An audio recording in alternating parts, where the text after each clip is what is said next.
And after these things I saw another angel come down from heaven, and having great power, and the earth was lightened with his glory.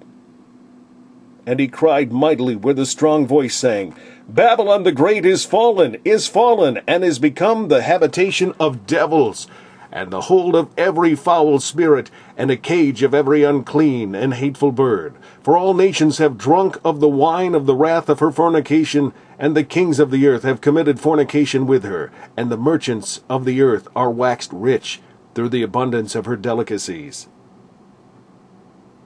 And I heard another voice from heaven, saying, Come out of her, my people, that ye be not partakers of her sins, and that ye receive not of her plagues.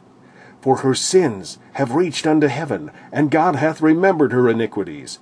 Reward her even as she rewarded you, and double unto her, double according to her works. In the cup which she hath filled, fill to her double.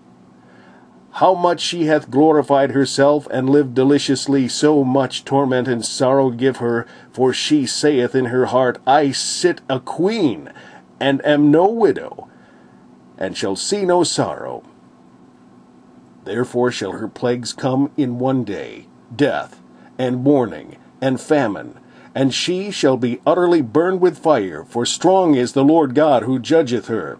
And the kings of the earth, who have committed fornication and lived deliciously with her, shall bewail her, and lament for her, when she shall see the smoke of her burning, standing afar off, for the fear of her torment, saying, Alas, alas, that great city, Babylon, that mighty city! For in 1 hour is thy judgment come, and the merchants of the earth shall weep and mourn over her. For no man buyeth her merchandise any more, the merchandise of gold and silver and precious stones, and of pearls, and fine linen, and purple, and silk, and scarlet, and all thyine wood, and all manner vessels of ivory, and all manner vessels of most precious wood, and of brass, and iron, and marble, and cinnamon, and odors, and ointments, and frankincense, and wine, and oil, and fine flour, and wheat, and beasts, and sheep, and horses, and chariots, and slaves, and the souls of men. And the fruit that thy soul lusteth after are departed from thee.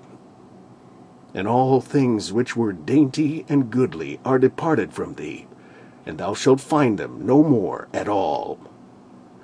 The merchants of these things, which were made rich by her, shall stand afar off for the fear of her torment, weeping and wailing, and saying, Alas, alas, that great city, that was clothed in fine linen, and purple, and scarlet, and decked with gold, and precious stones, and pearls!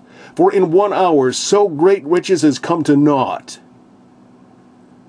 And every shipmaster, and all the company in ships, and sailors, and as many as trade by sea, stood afar off, and cried when they saw the smoke of her burning, saying, What city is like unto this great city? And they cast dust on their heads, and cried, weeping and wailing, saying, Alas, alas, what great city, wherein were made rich all that had ships in the sea by reason of her costliness. For in 1 hour is she made desolate. Rejoice over her, thou heaven, and ye holy apostles and prophets, for God hath avenged you on her. And a mighty angel took up a stone like a great millstone, and cast it into the sea. Thus with violence shall that great city Babylon be thrown down, and shall be found no more at all. And the voice of harpers and musicians, and of pipers, and trumpeters shall be heard no more at all in thee, and no craftsman of whatsoever craft he be shall be found any more in thee. And the sound of a millstone shall be heard no more at all in thee, and the light of a candle shall shine no more, and the light of a candle shall shine. And the light of a candle shall shine no more at all in thee, and the voice of the bridegroom and of the bride shall be heard no more at all in thee. For thy merchants were the great men of the earth. For by thy sorceries were all nations deceived. And in her was found the blood of prophets, and of saints, and of all that were slain upon the earth,